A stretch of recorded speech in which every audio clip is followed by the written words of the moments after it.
Hello, friends. Welcome to AQBI's YouTube channel. This session is a part of our transformational reform series. In today's session, we'll focus on Mission Karam Yogi. We'll try to analyze this mission. So, this mission was approved by Union Cabinet, and this is a national program for civil services capacity building. It means it seeks to build the capacity of civil servants. So it's a comprehensive post recruitment reform for civil servants. Now, as far as the aim of this mission is concerned, remember this mission it aims to build civil service which has right attitude, which has right skill, a civil service which has right knowledge. So it aims to build a civil service which is aligned with the vision of New India. Okay. Moreover, it seeks to inculcate certain attributes in civil servants. What are those attributes? Those attributes are that civil servants they must be professional, they must be proactive, they must be progressive.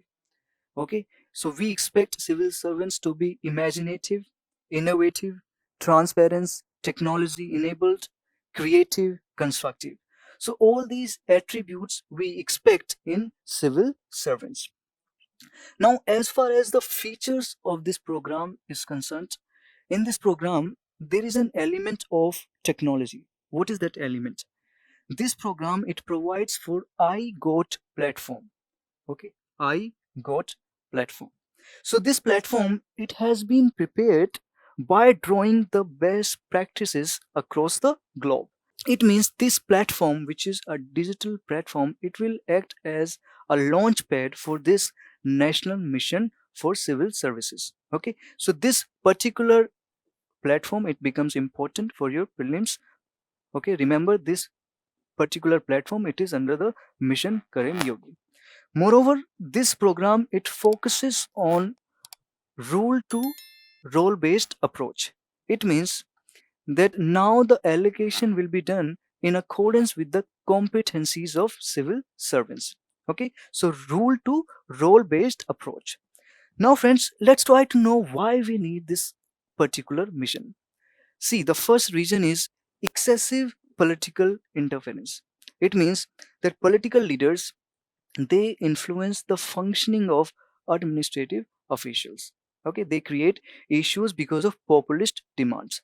Now, these interferences by the political leaders, these interferences lead to corruption, these interferences lead to red tapeism, and this political interference it leads to delay in service delivery. Okay, so this is the first reason, excessive political interference.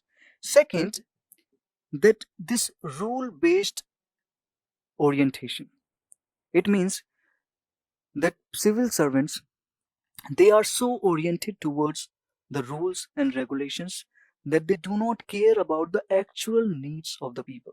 They do not understand the actual real emotions of the people. Here let me cite the example of an IAS officer from Haryana. He directed the policemen to hit the protesting farmers on their heads. So this is what he said, that go and hit the protesting farmers. So this is something which should not have happened. It was very unfortunate. So the first thing, political interference. Second thing, that too much orientation towards rule. Third thing, that now the challenges have become different. Things have changed. Now you have challenges related to technology, cyber security. So some expertise is required. Okay, so these civil servants should be trained to deal, to tackle with these new challenges. Now the question emerges how this mission will be implemented, how this mission will be governed. So for the governance structure, we have Human Resource Council, okay, we have Cabinet Secretary Coordination Unit for providing the coordination, for providing the framework to get the implementation done. Second, and we have Capacity Building Commission. So this commission it will have people from various fields, and these experts will help civil servants to develop certain skills, to develop capacity, to actually face the new challenges which are arising because of cybersecurity, technology, digital world. Okay, then you have special purpose vehicle. So we talked about iGOT platform. So this iGOT platform, it will be governed by a special purpose vehicle, SPV.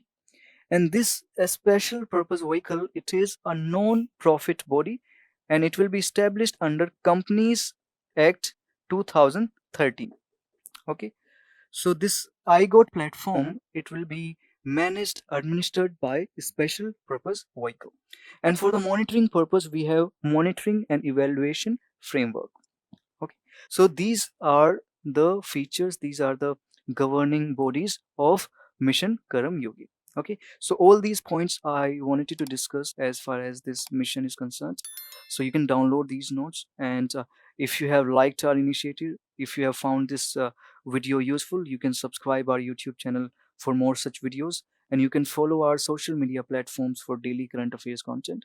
So that's all for today's session. I'll see you in the next session soon. Bye bye. Thank you very much.